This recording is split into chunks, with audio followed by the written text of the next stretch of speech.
নদীর উপর ভেসে যাচ্ছে কলা, বিস্কুট, রুটি, চা, পান সহ এক ভাসমান দোকান। মাঝ নদীতেই চলে বেচা কেনা। ভাসতে ভাসতে ক্রেতাদের কাছে ছুটে যান সাইফুল। ক্রেতারাও ভেসে ভেসে ছুটে আসেন এক কাপ গরম চা কিংবা পান কিনতে।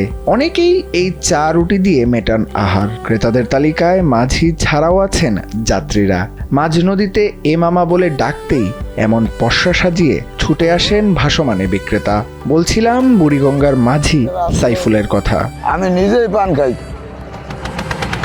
নিজে পান খাই। আমি তার পয়লা শুরু হইলে পান বিক্রি করি, পান বিক্রি করে মাঝে বেরিয়ে আবার এরা চিন্তা করে নিজে তো পান যেমন ব্যবস্থা একটু চা ব্যবস্থা কর।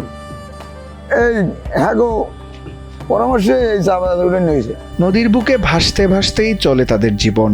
নৌকাই তাদের কর্মস্থল, নৌকাই তাদের দোকান, আবার এই নৌকাই তাদের ঘর। বুড়িগঙ্গার ঢেউয়ের সঙ্গে তাল মিলিয়ে জীবিকার লড়াই চালিয়ে যাচ্ছেন একদল মাঝি।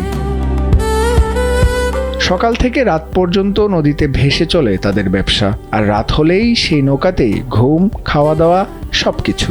থাকা হয় নৌকোর ভিতরে, হ্যাঁ নৌকোয় ঘুমাই।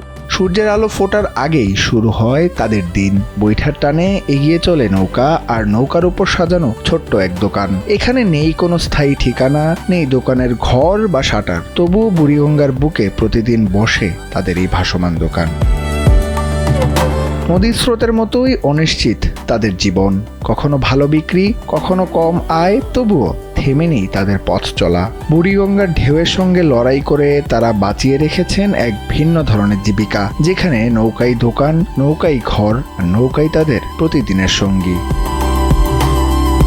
আব্দুর রহমান ঈশান, কালবেলা, ঢাকা।